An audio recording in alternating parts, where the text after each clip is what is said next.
Le dimanche 15 mai 2005 avait commencé comme tous les autres, dans ce petit village niché aux abords de la forêt de Troncet. Marie-Claire Dubois essuyait une dernière fois le plan de travail de sa cuisine, observant par la fenêtre ses 3 enfants qui couraient entre les chênes centenaires du jardin.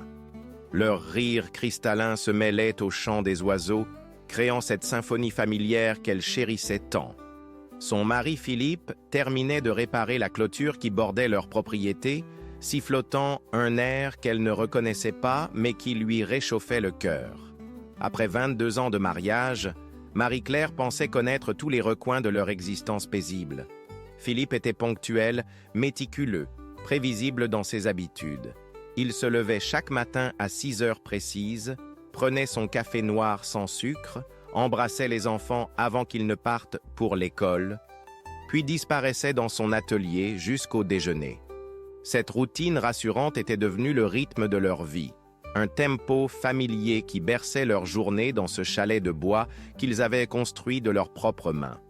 Leurs enfants, Léa, 12 ans, Thomas, 10 ans, et la petite Emma, seulement 7 ans, incarnaient tout ce qu'ils avaient de plus précieux. Léa, avec ses tresses blondes et son caractère déjà bien trempé, rêvait de devenir vétérinaire pour soigner tous les animaux de la forêt. Thomas, plus timide, mais d'une intelligence vive, passait des heures à observer les insectes et à dessiner des cartes imaginaires de leur territoire. Emma, la petite dernière, était le rayon de soleil de la famille, celle qui transformait les moments les plus ordinaires en aventures extraordinaires avec ses questions sans fin et sa curiosité débordante. Le chalet des Dubois se dressait comme un phare de chaleur humaine au bout d'un chemin de terre battue, entouré de ces arbres majestueux qui semblaient en protéger leur intimité du reste du monde. Marie-Claire adorait cette sensation d'isolement protecteur, cette impression d'être à l'abri des tourments de l'existence moderne.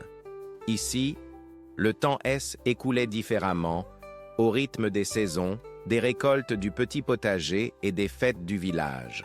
Ce dimanche-là, pourtant, quelque chose dans l'atmosphère lui paraissait différent.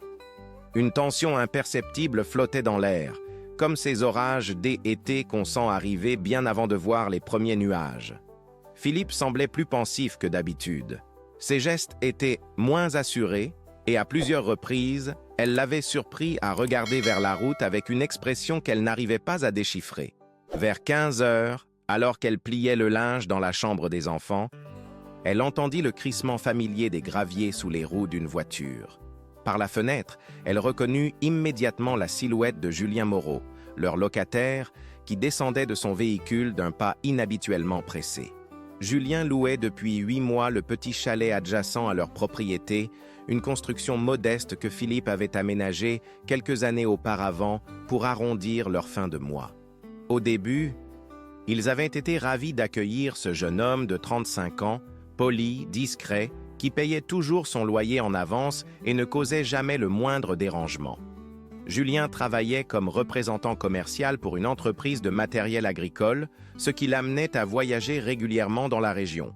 Il était célibataire, sans enfant, et Marie-Claire avait souvent pensé qu'il devait se sentir seul dans ce petit chalet, loin de tout. Pourtant, au fil des mois, elle avait commencé à remarquer certains détails troublants. Julien recevait parfois des visites tardives, des voitures qu'elle ne reconnaissait pas et qui repartaient avant l'aube. Il lui était arrivé de l'apercevoir en pleine nuit, marchant dans le jardin comme s'il cherchait quelque chose. Quand elle en avait parlé à Philippe, celui-ci avait balayé ses inquiétudes d'un geste de la main, lui rappelant que Julien était libre de vivre comme il l'entendait tant qu'il respectait les lieux. Mais ce dimanche après-midi, en voyant Julien frapper à leur porte avec cette expression étrange sur le visage, Marie-Claire sentit un frisson d'appréhension lui parcourir l'échine. Quelque chose dans son regard, une lueur qu'elle n'avait jamais vue auparavant, lui donnait l'impression qu'il n'était plus tout à fait le même homme qu'ils avaient appris à connaître. Philippe ouvrit la porte avec son sourire habituel, serrant chaleureusement la main de Julien comme il le faisait toujours. Mais Marie-Claire, depuis sa fenêtre, remarqua que l'échange de politesse semblait forcé, artificiel, comme si les deux hommes jouaient une comédie dont elle ne connaissait pas le script. Julien gesticula plus que d'habitude. Ses paroles semblaient précipitées. Et Philippe hochait la tête avec une gravité inhabituelle. Les enfants, inconscients de cette tension naissante, continuaient leur jeu dans le jardin. Emma chassait les papillons entre les massifs de lavande que Marie-Claire avait plantés le printemps précédent, tandis que Thomas et Léa construisaient une cabane avec les branches mortes qu'ils avaient ramassées en lisière de forêt. Leur voix joyeuse créait un contraste saisissant avec l'atmosphère pesante qui semblait s'installer autour des deux hommes. Vers 17 heures, Marie-Claire décida de préparer du café et d'inviter Julien à se joindre à eux pour le goûter, comme elle le faisait parfois. Mais en approchant de la porte, elle entendit des éclats de voix étouffés. Les deux hommes discutaient avec une intensité qu'elle ne leur connaissait pas. Et bien qu'elle ne puisse saisir les mots exacts, le ton de leur conversation la mettait mal à l'aise. Quand elle ouvrit enfin la porte, un silence pesant s'abattit instantanément. Philippe et Julien se tournèrent vers elle avec des sourires crispés, comme deux acteurs surpris en pleine répétition. Elle proposa le café, mais Julien déclina poliment, prétextant qu'il devait partir bientôt. Pourtant, il ne bougea pas, ses yeux fixés sur Philippe avec une expression que Marie-Claire ne parvenait pas à interpréter. Le soir tombait lentement sur la forêt de Troncet, peignant le ciel de nuances dorées et pourpres qui d'ordinaire émerveillaient Marie-Claire. Ce soir-là, cependant, ces couleurs lui parurent mélancoliques, presque inquiétantes, comme un présage qu'elle ne savait pas encore déchiffrer. Les enfants rentrèrent pour le dîner, leurs joues rougies par l'air frais et leurs yeux brillants de fatigue heureuse. Pendant le repas, Philippe resta inhabituellement silencieux, répondant par monosyllabes aux bavardages enthousiastes des enfants qui racontèrent leur journée. Marie-Claire tentait de maintenir une atmosphère normale, mais elle sentait que quelque chose avait irrémédiablement changé dans leur foyer. Julien était toujours là, sur la terrasse, fumant cigarette sur cigarette et fixant l'horizon avec une concentration troublante. Vers 21 heures, alors qu'elle bordait Emma dans son petit lit, Marie-Claire entendit la voiture de Julien démarrer. Elle se précipita à la fenêtre, s'attendant à le voir partir, mais fut surprise de constater qu'il ne faisait que déplacer son véhicule pour le garer plus près de leur chalet. Cette manœuvre lui parut étrange, d'autant plus que Julien descendit immédiatement et se dirigea de nouveau vers leur porte. Philippe l'accueillit sans surprise, comme s'il s'attendait à ce retour. Marie-Claire descendit au salon, intriguée par ce comportement inhabituel. Julien s'excusa de les déranger si tard, expliquant qu'il avait oublié de mentionner quelque chose d'important lors de leur conversation précédente. Il fallait absolument qu'ils en parlent, insista-t-il, et cela ne pouvait pas attendre le lendemain. Marie-Claire proposa de les laisser discuter en privé, mais Julien l'invita à rester, affirmant que la conversation les concernait tous les deux. Elle s'installa donc dans son fauteuil habituel, tricotant machinalement une écharpe pour Thomas, tout en gardant une oreille attentive. Mais étrangement, malgré l'urgence apparente de Julien, la discussion qui suivit lui parut décousue, ponctuée de longs silences et de regards échangés entre les deux hommes. Il était question d'argent, de difficultés, de solutions à trouver rapidement. Julien mentionnait des « opportunités » qui ne se représenteraient pas, tandis que Philippe semblait hésiter, pesant le pour et le contre d'une décision dont Marie-Claire ne saisissait pas les enjeux. Elle avait l'impression d'assister à une conversation codée où les mots prononcés cachaient un sens plus profond qu'elle n'arrivait pas à percer. Les heures égrenaient avec une lenteur inhabituelle. Minuit sonna à l'horloge du salon, puis 1 heure, puis 2 heures. Jamais leur soirée ne se prolongeait si tard, et Marie-Claire commençait à ressentir une fatigue pesante, mêlée d'une anxiété grandissante. Plusieurs fois, elle suggéra qu'ils reprennent cette discussion le lendemain, mais Julien insistait pour qu'ils trouvent une solution ce soir même. Vers 3 heures du matin, épuisée par cette veillée incompréhensible, Marie-Claire monta se coucher, laissant les deux hommes continuer leur étrange conciliabule. En passant devant la chambre des enfants, Elle jeta un coup d'œil pour s'assurer qu'il dormait paisiblement. Léa avait repoussé ses couvertures, comme toujours, et Thomas serrait contre lui son livre préféré sur les insectes. Emma, recroquevillée en boule, suçait encore son pouce malgré ses 7 ans. En s'allongeant dans son lit, Marie-Claire tendit l'oreille vers les murmures qui montaient du salon.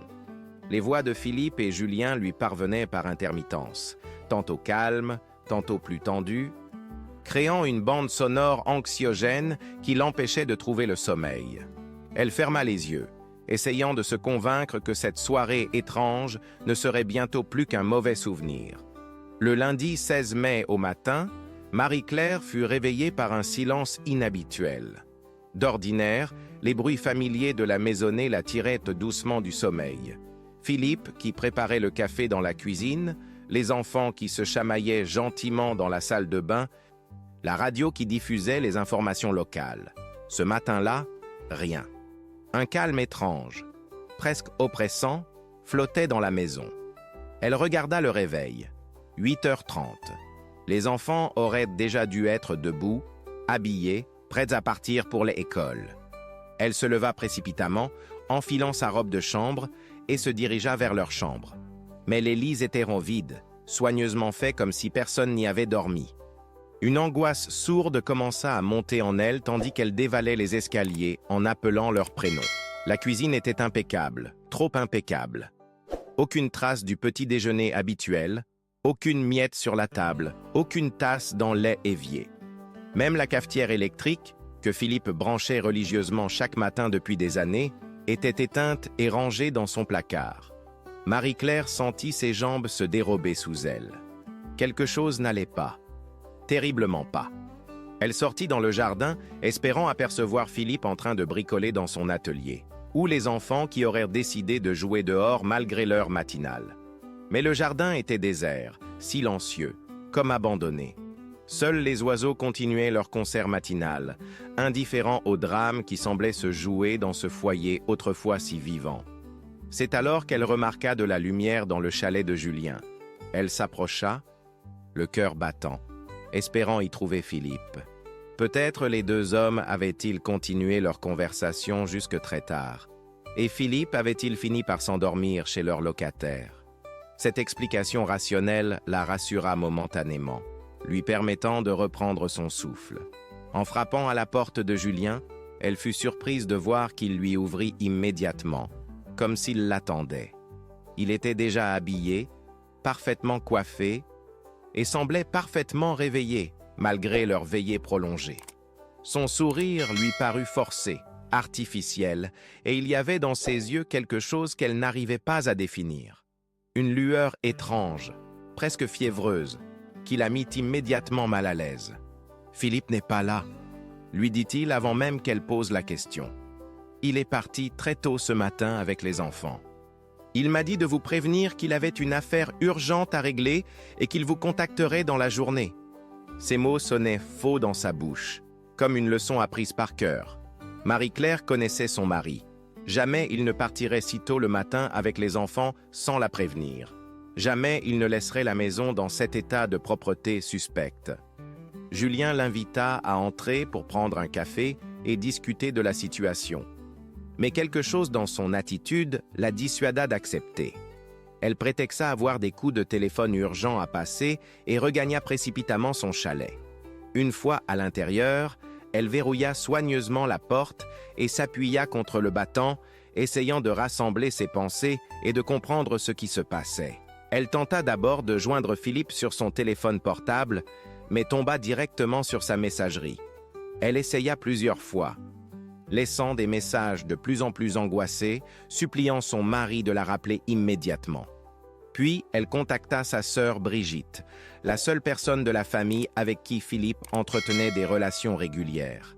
Mais Brigitte n'avait eu aucune nouvelle et fut immédiatement alarmée par l'inquiétude perceptible dans la voix de Marie-Claire. « Tu es sûre qu'il ne t'a rien dit hier soir ?» insista Brigitte. « Aucune allusion à un déplacement. Un problème quelconque ?» Marie-Claire repensa à la soirée étrange de la veille, à cette conversation incompréhensible entre Philippe et Julien, à tous ces détails qui lui avaient paru suspects sans qu'elle parvienne à mettre le doigt sur ce qui n'allait pas. En raccrochant, elle décida d'explorer méthodiquement la maison, cherchant un indice qui pourrait expliquer cette disparition soudaine. Dans la chambre conjugale, elle remarqua que les vêtements de Philippe semblaient tous à leur place. Sa brosse à dents était encore dans la salle de bain, son portefeuille sur la commode. S'il était parti pour un voyage imprévu, pourquoi n'avait-il rien emporté? Les chambres des enfants lui réservèrent la même surprise. Leurs affaires scolaires étaient rangées comme d'habitude, leurs jouets préférés à leur place habituelle. Emma n'aurait jamais accepté de partir sans son doudou, ce petit lapin en peluche qu'elle traînait partout depuis ses 3 ans. Thomas n'aurait jamais laissé son livre sur les insectes et Léa n'aurait jamais oublié son journal intime qu'elle cachait sous son matelas et qu'elle emportait même pour un week-end chez sa grand-mère. Plus elle fouillait, plus elle, évidence, s'imposait. Sa famille, elle, n'était pas partie de son plein gré. Quelque chose de terrible, était produit cette nuit. Quelque chose qu'elle n'osait pas encore nommer, mais qui rongeait ses entrailles comme un poison. Les mains tremblantes, elle composa le numéro de la gendarmerie locale, n'arrivant pas à croire qu'elle était en train de signaler la disparition de sa propre famille. Le gendarme qui prit son appel se montra rassurant mais prudent. Dans la majorité des cas, lui expliqua-t-il, les disparitions familiales se résolvaient d'elles-mêmes dans les 24 heures. Il était possible que Philippe ait eu une urgence familiale ou professionnelle qu'il n'avait pas eu le temps de lui expliquer correctement. Ils allaient ouvrir un dossier et commencer des vérifications de routine, mais il lui conseillait d'attendre encore un peu avant de s'alarmer. Cette réaction officielle frustrait Marie-Claire, mais elle comprenait la logique administrative. Elle passa le reste de la journée dans un état de tension extrême, sursautant au moindre bruit, se précipitant vers le téléphone chaque fois qu'il sonnait, espérant entendre la voix rassurante de Philippe lui expliquant cette absence incompréhensible. Vers 16 heures, elle vit Julien sortir de son chalet avec plusieurs sacs poubelles qu'il chargea dans le coffre de sa voiture. Ce détail la frappa. Ce N n'était pas le jour habituel de ramassage des ordures dans leur secteur, et jamais auparavant elle n'avait vu Julien évacuer autant de déchets d'un coup. Une intuition la poussa à noter discrètement l'heure et la direction qu'il prit en partant. Quand il revint, 1 heure plus tard, il semblait plus détendu, presque soulagé. Il la salua chaleureusement depuis son jardin, s'enquérant avec une sollicitude qui lui parut exagérée de ses nouvelles de Philippe et des enfants. « Toujours aucune nouvelle ?» demanda-t-il avec une expression de compassion qui sonnait faux. « C'est vraiment inquiétant. J'espère qu'il ne leur est rien arrivé. » Cette dernière phrase la glaça. Pourquoi Julien évoquait-il immédiatement l'hypothèse d'un accident alors qu'elle avait parlé d'un départ inopiné? Comment pouvait-il imaginer qu'il soit arrivé quelque chose à une famille entière sans raison particulière? Cette réaction lui parut si disproportionnée qu'elle commença à soupçonner Julien de cacher quelque chose. Le soir venu, incapable de supporter plus longtemps l'angoisse et la solitude, Marie-Claire appela sa sœur pour lui demander de venir passer la nuit avec elle. Brigitte arriva vers 21 heures et les 2 femmes s'installèrent dans la cuisine pour faire le point sur la situation. Brigitte, plus pragmatique que Marie-Claire, l'encouragea à fouiller plus systématiquement la maison, à vérifier les comptes bancaires, à contacter les amis et collègues de Philippe. C'est en inspectant le bureau de son mari que Marie-Claire découvrit le premier indice troublant. Dans un tiroir qu'elle n'avait jamais eu l'occasion d'ouvrir, elle trouva plusieurs lettres de relance pour des factures impayées. Philippe, d'ordinaire si méticuleux dans la gestion de leurs finances, avait apparemment accumulé des retards de paiement qu'elle ignorait complètement. Il y avait là des courriers de menaces de coupure d'électricité, de saisie, d'huissier.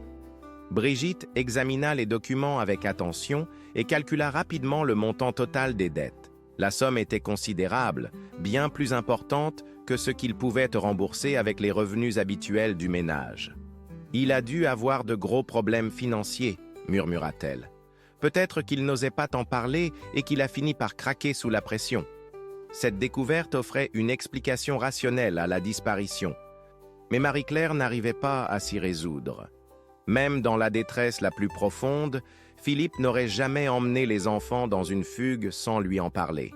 Il était trop responsable, trop attaché à sa famille pour prendre une décision aussi radicale sans l'associer aux réflexions. Et puis, il y avait tous ces détails qui ne collaient pas. Les affaires laissées sur place, cette propreté suspecte de la maison, l'attitude étrange de Julien. Vers minuit, alors qu'elles buvaient une tisane en essayant de se détendre un peu, elles entendirent des bruits étranges venant de la direction du chalet de Julien. Des grincements, des chocs sourds, comme si quelqu'un déplaçait des meubles lourds ou creusait dans la terre. Brigitte proposa d'aller voir ce qui se passait. Mais Marie-Claire l'en dissuada, saisie d'une peur irrationnelle qu'elle ne parvenait pas à expliquer. Elles passèrent le reste de la nuit à veiller, tendant l'oreille au moindre bruit suspect, sursautant à chaque craquement de la vieille charpente. Au petit matin, épuisées par cette veillée anxieuse, elles constatèrent que la voiture de Julien N était plus dans l'allée.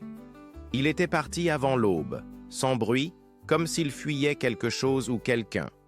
Le mardi 17 mai marqua le début d'une période que Marie-Claire qualifierait plus tard comme la plus sombre de son existence.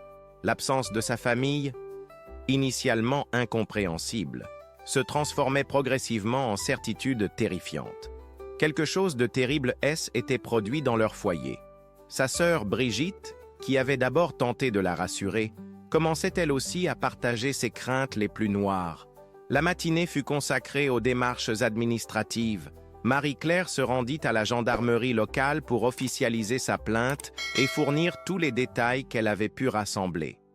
Le brigadier Rousseau, un homme d'une cinquantaine d'années au visage buriné par des décennies de service, elle écouta avec une attention grandissante.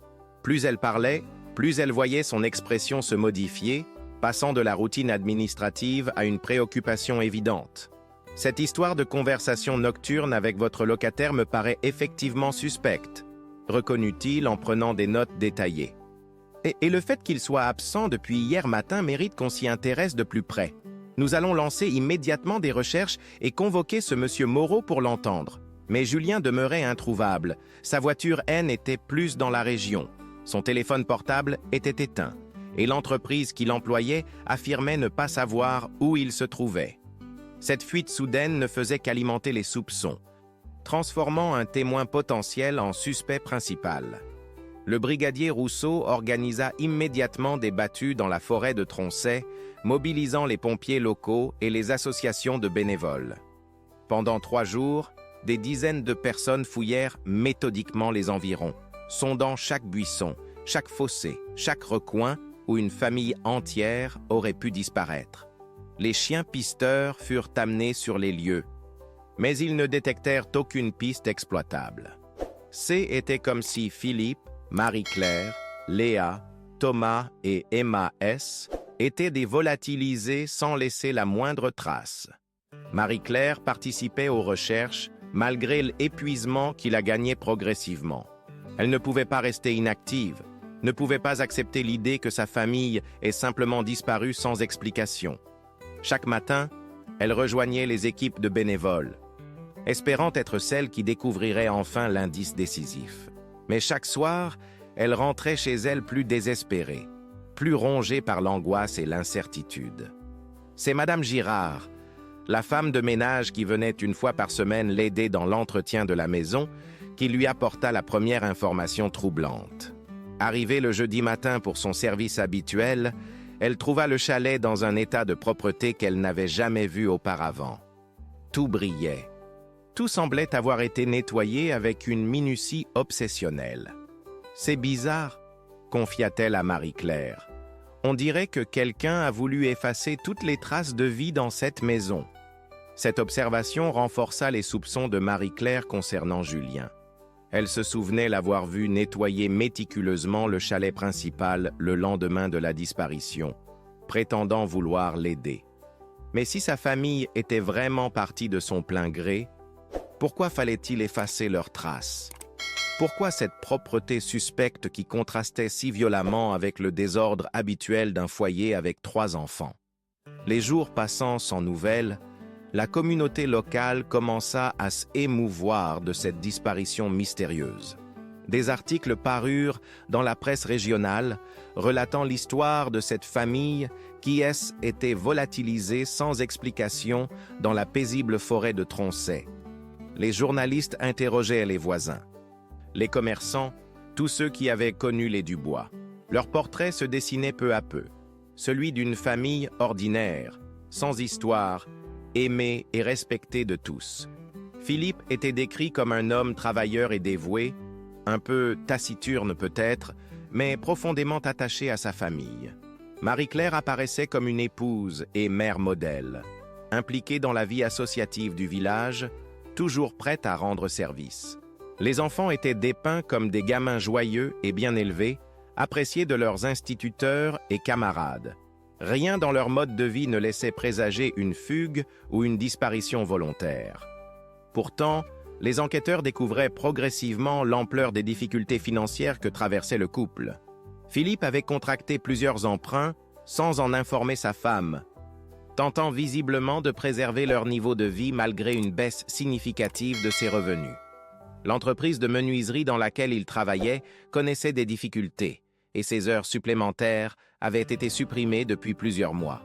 Cette situation économique précaire offrait un mobile possible pour une fuite familiale et certains enquêteurs penchaient pour cette hypothèse. Mais Marie-Claire s'accrochait à sa conviction intime.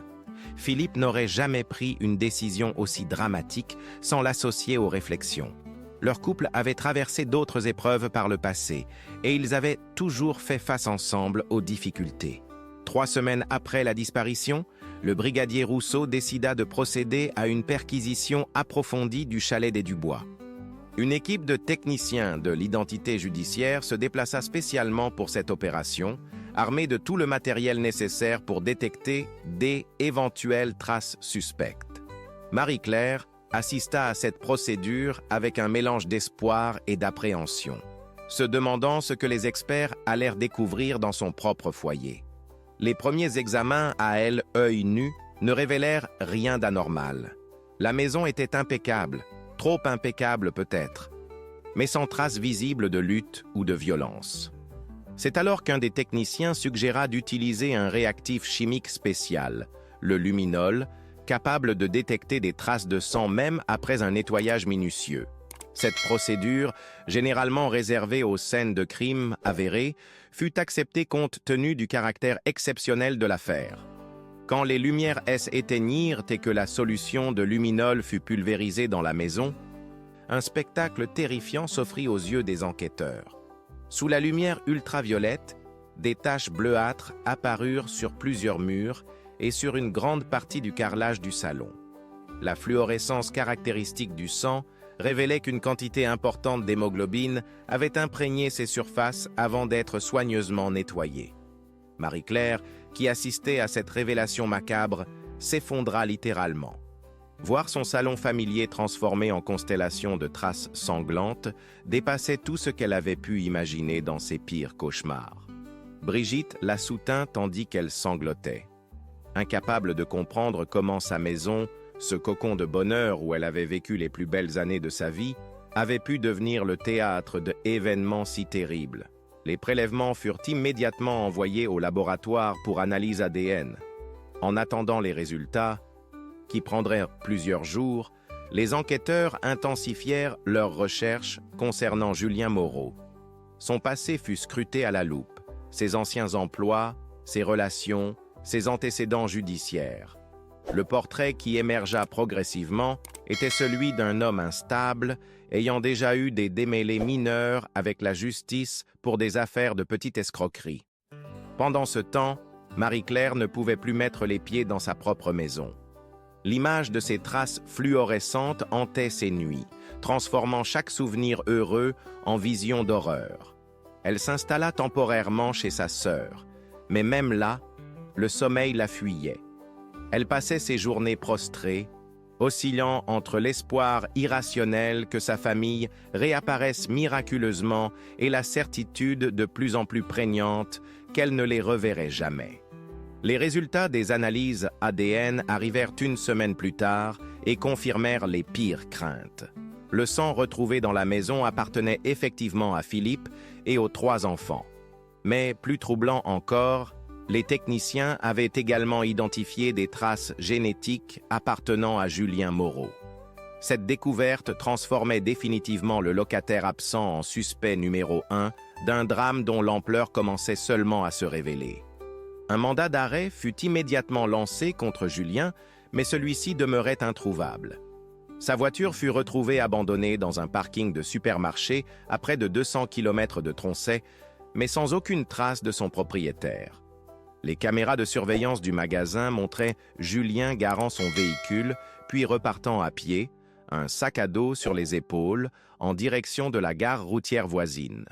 L'enquête révéla qu'il avait pris un car pour Paris, puis que sa trace se perdait dans l'anonymat de la capitale. Pendant plusieurs semaines, les enquêteurs fouillèrent méthodiquement ses habitudes, contactèrent ses connaissances, surveillèrent ses comptes bancaires. Mais Julien Moreau semblait avoir disparu de la surface de la Terre aussi complètement que la famille qu'il était soupçonné d'avoir fait disparaître. Cette fuite organisée ne faisait que renforcer les charges qui pesaient contre lui. Un innocent n'aurait pas eu besoin de s'évanouir dans la nature avec une telle détermination. Mais l'absence du suspect principal compliquait considérablement l'enquête, privant les investigateurs de témoignages essentiels pour reconstituer les événements de cette nuit tragique du 15 mai. Marie-Claire vivait désormais dans un état de tension permanente, scrutant chaque information, chaque nouvelle piste, avec l'espoir fou d'apprendre enfin ce qui était arrivé à sa famille. Les médias étaient emparés de l'affaire, transformant sa tragédie personnelle en fait divers national.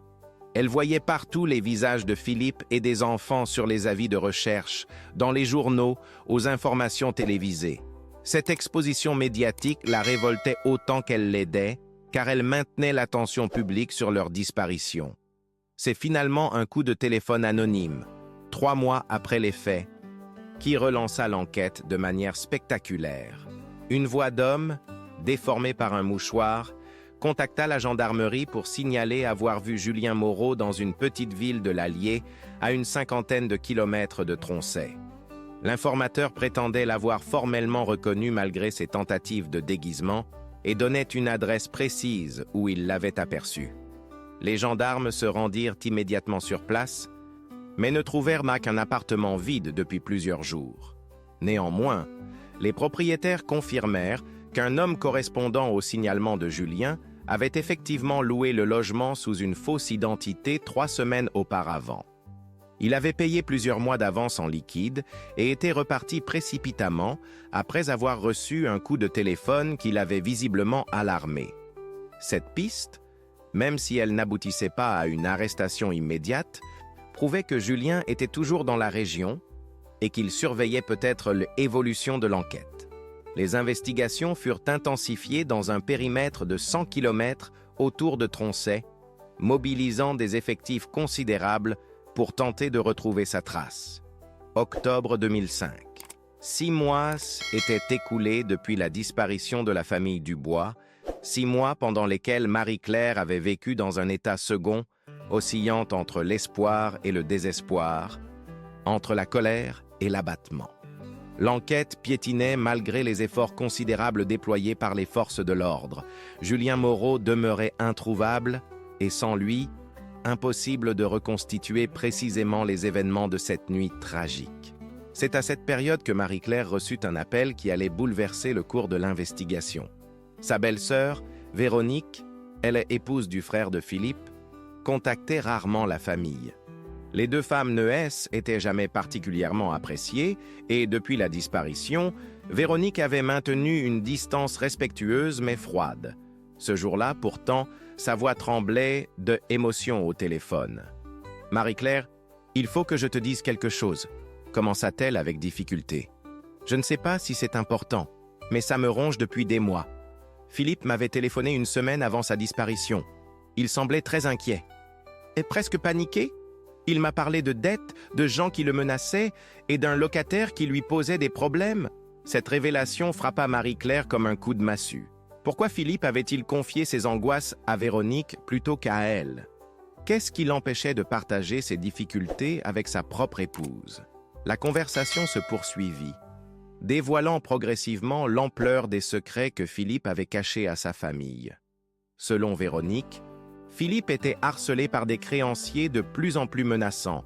Il avait emprunté de l'argent auprès d'organismes peu recommandables pour tenter de sauver sa situation financière, mais ne parvenait plus à honorer ses échéances. Pire encore, Julien Moreau N n'était pas seulement leur locataire. Il était également l'un de ses créanciers et Philippe lui devait une somme considérable. Il m'a dit que Julien devenait de plus en plus pressant, de plus en plus agressif, poursuivit Véronique. Philippe avait peur pour sa famille. Il envisageait de porter plainte, mais Julien le menaçait de représailles si jamais il parlait. C était un cercle vicieux dont Philippe ne voyait pas comment sortir. Ces informations transformaient complètement la compréhension de l'affaire. Julien N était plus seulement un locataire devenu fou, mais un prédateur qui avait méthodiquement mis Philippe sous pression financière avant de passer à l'acte. La conversation du 15 mai au soir prenait soudain un sens différent. Ce N n'était pas une discussion amicale qui avait mal tourné, mais probablement un ultimatum que Philippe n'avait pas pu honorer. Marie-Claire transmit immédiatement ces informations au brigadier Rousseau, qui ouvrit aussitôt une nouvelle piste d'investigation. L'enquête financière révéla effectivement l'existence de plusieurs emprunts contractés par Philippe auprès d'organismes de crédit douteux. Julien Moreau apparaissait comme intermédiaire dans plusieurs de ces transactions, touchant des commissions importantes sur chaque prêt accordé. Le schéma devenait limpide. Julien attirait des familles en difficulté financière en leur proposant des solutions de crédit miraculeuses, puis les enfermait progressivement dans un piège dont il était impossible de sortir. Philippe était tombé dans ce piège, entraînant sa famille dans une spirale qui avait abouti au drame. Cette méthode expliquait pourquoi Julien avait choisi de s'installer si près de ses victimes. Il pouvait ainsi exercer une pression psychologique constante. Forte de ces nouveaux éléments, l'enquête prit une tournure plus agressive.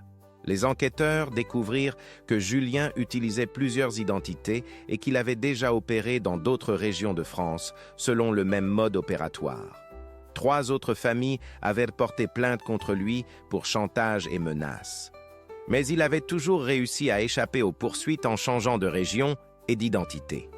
Cette fois, cependant, l'étau se resserrait. Les différents services de police coordinèrent leurs efforts et un portrait robot précis fut diffusé dans tous les médias nationaux. L'opinion publique, émue par le sort de la famille Dubois, se mobilisa massivement.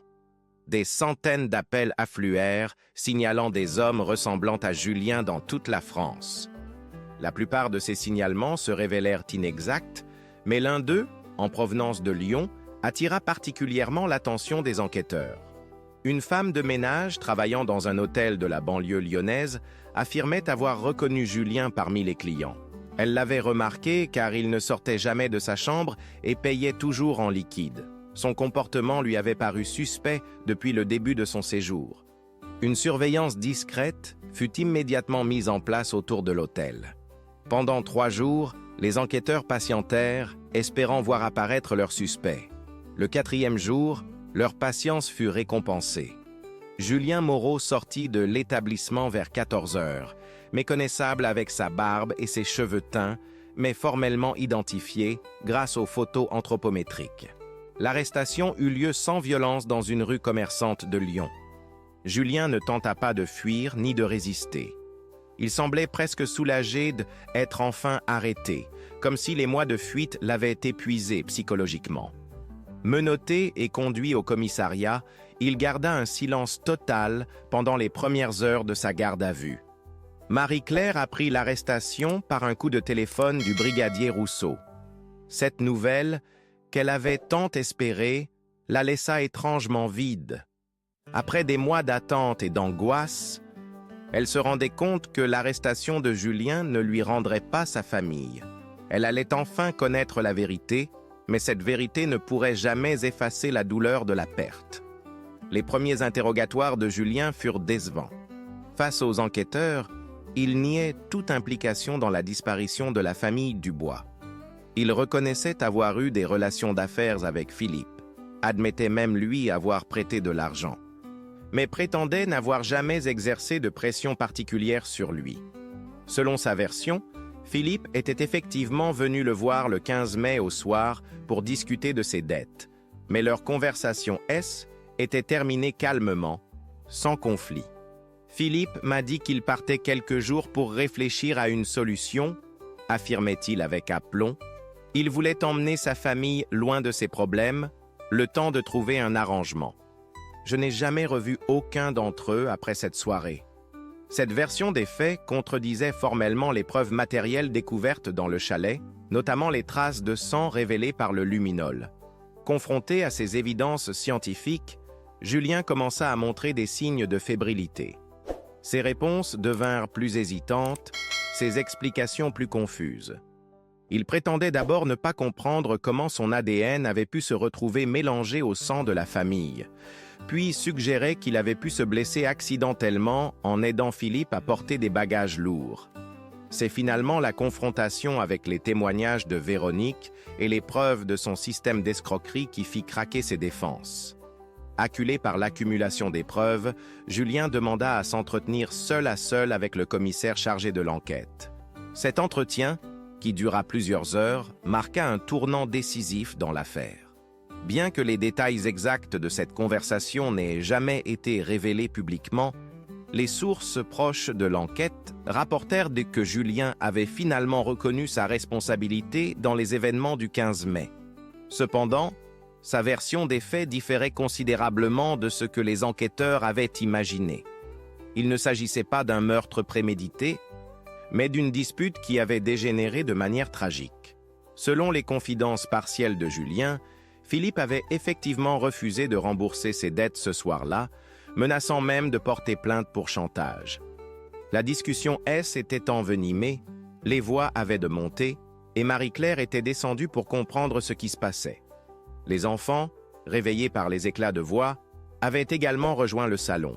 « Je ne voulais pas que ça arrive », aurait-il murmuré aux enquêteurs. Tout s'est enchaîné très vite. Philippe m'a poussé, j'ai riposté, et puis...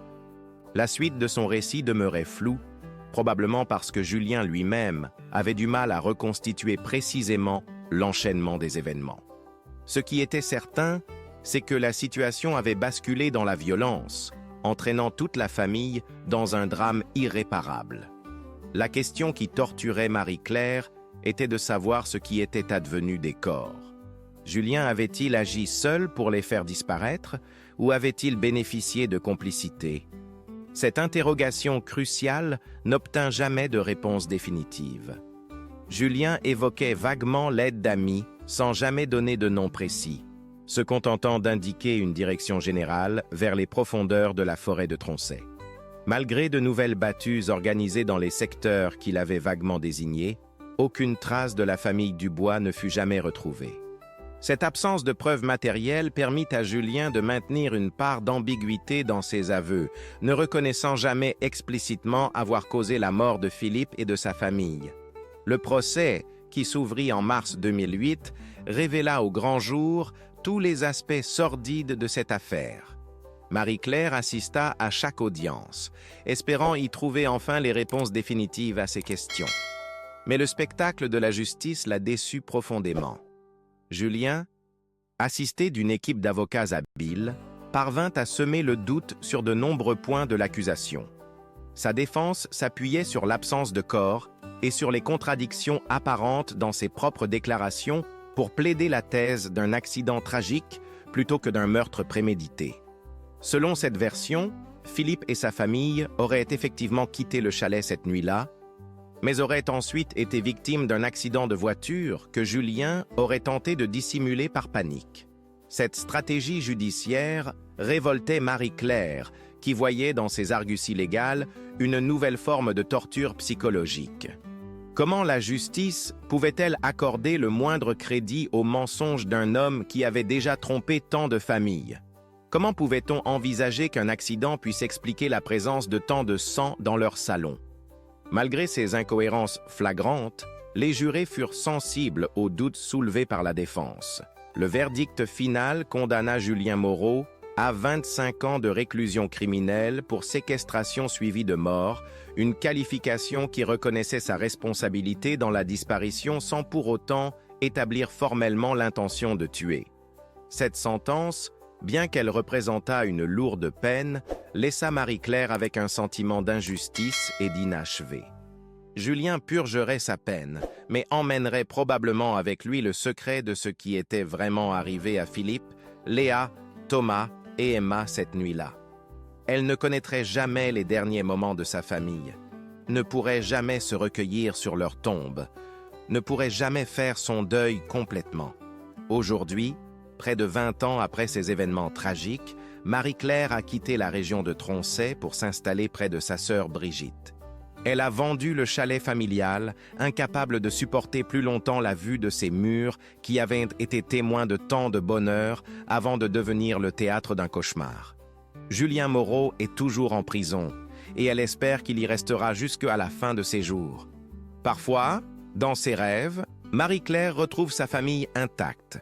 Philippe lui sourit depuis son atelier, les enfants courent dans le jardin en riant aux éclats, et rien de terrible ne s'est jamais produit. Ces instants de grâce illusoire sont à la fois une bénédiction et une torture, car le réveil ramène toujours la cruelle réalité. Elle est seule, définitivement seule, avec pour seule compagnie le souvenir de ceux qu'elle a aimés plus que tout au monde. L'affaire Dubois reste aujourd'hui encore dans les mémoires comme l'illustration parfaite de la fragilité de nos existences apparemment paisibles. Dans cette France rurale qui se croyait à l'abri des violences urbaines, une famille entière a pu disparaître en une nuit, victime d'un prédateur qui avait su gagner leur confiance avant de détruire leur vie. Cette histoire nous rappelle que le danger peut surgir de là où on l'attend le moins, que la confiance peut être trahie de la manière la plus cruelle et que certaines blessures ne se referment jamais complètement. Marie-Claire continue de vivre avec l'espoir secret qu'un jour, peut-être, quelqu'un retrouvera les restes de sa famille et lui permettra enfin de leur dire adieu dans la dignité qu'ils méritaient. En partageant cette histoire avec vous aujourd'hui, nous voulons honorer la mémoire de Philippe, Léa, Thomas et Emma Dubois, mais aussi rappeler à chacun d'entre nous l'importance de rester vigilant face aux personnes qui entrent dans nos vies.